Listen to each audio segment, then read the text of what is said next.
Short and English Junior, November 1990. Test number 22. Start. Mr. Speaker, I am glad that you have given me an opportunity to say a few words on the budget. I shall be brief in my remarks. First of all, I would like to refer to rural development. I must say that we have not before us any big scheme for this purpose. The country has been expecting from the new government a statement of policy in this matter. No doubt, two important proposals have been placed before us for consideration. One is about the problem of rural debt, and the other is the supply of drinking water in rural areas. They are very good schemes. I am sure that if they are carried out, they would give a good lead to rural development. At the same time, we are anxious to know how the government are going to find the funds for water supply schemes. Further, it seems to me that in any case, the government will have to take up in future a larger responsibility for rural credit than in the past. I have no doubt that these problems must be tackled by the government as early as possible.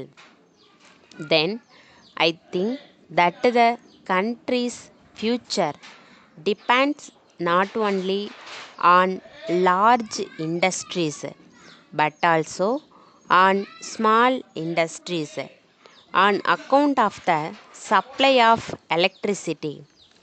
We are now able to employ a large number of persons in small industries, but the grant is not sufficient for the purpose.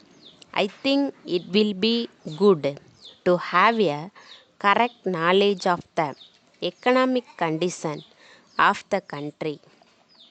For this purpose, we must carry out a survey of rural and urban conditions. I hope the government will take necessary steps in regard to this matter. In conclusion, I think that we are face to face with a serious financial situation, but we require urgently a plan for rural development. The country is asking for it, and I think it has every right to ask for it from the new government, which is the strongest that the country has seen for many years. I would appeal to the new government to spend very much on schemes against poverty.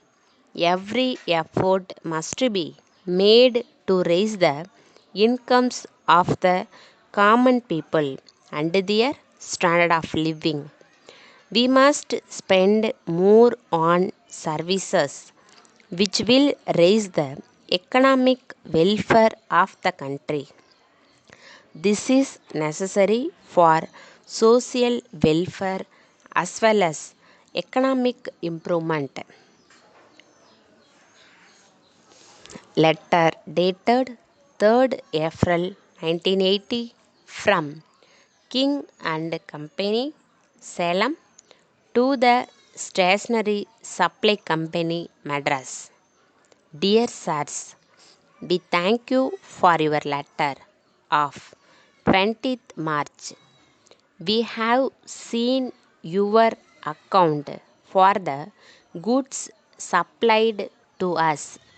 Before sending the check for the amount, we would like to point out that you have not allowed any discount as you have done in the past.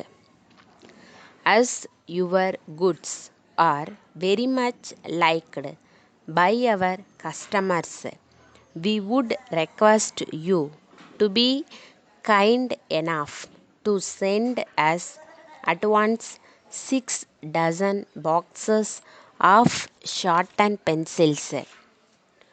We have not yet received the shortened notebooks which you have promised to send us. We hope you will send them as early as possible as we have urgent orders for them. If you cannot send us the whole quantity of the goods that we have ordered, we think you will be able to send at least 2 or 3 dozens immediately. Yours faithfully.